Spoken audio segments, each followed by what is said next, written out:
لوگوں کی بات کرے اور اس ملک کو درست سمت پہ لانے کی بات کرے اور اس ملک میں جو موجود غدار ہے ان غداروں کی خاتمے کی بات کرے. یہ بات کرنے والے آپ کو کھٹک رہے ہیں. ہمیں سمجھ نہیں آ رہا ہے کہ آپ کا کام تو روایتی حریف کو روکنا ہے.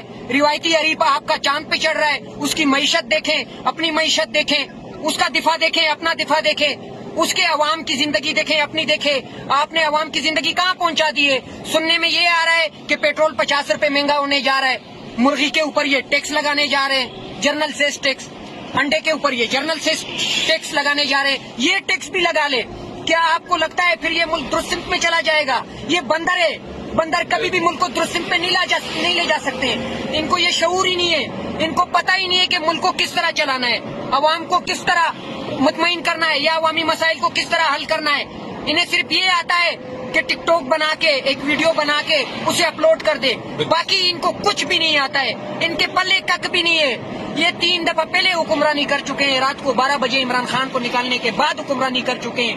اب بھی ان کو آپ نے زبردستی بٹھایا ہوا ہے. فارم 45 کے مطابق سارے ہارے ہوئے لوگ ہیں.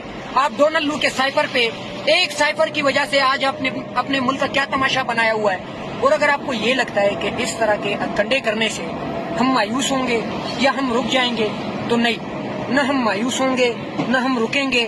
ہم مسلسل جہاں تک ہماری جان ہوئی ہم گراؤنڈ پہ موجود رہے. ہم انشاءاللہ اپنی کوشش جاری رکھیں گے. آج ہم نے یہاں نکلنا تھا, ہم نکلے. ہمارا میسج تھا, ہم نے دینا تھا, انہوں نے روکا. میسج پھر بھی چل رہا ہے, میسج پھر بھی عوام تک پہنچے گا.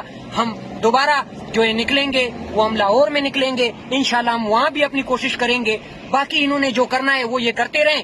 ہم ان چیزوں سے ڈرنے والے نہیں, اور ہم اپنے لیڈر کو رہا کر کے دکھائیں گے, اپنے مینڈیٹ کو لے کر دکھائیں گے. اور اس ملک میں جو ڈونلڈ لو کے کہنے پہ عوام کو ذلیل کر رہے ہیں, ان کو ان کے اصل ٹھکانے تک پہنچا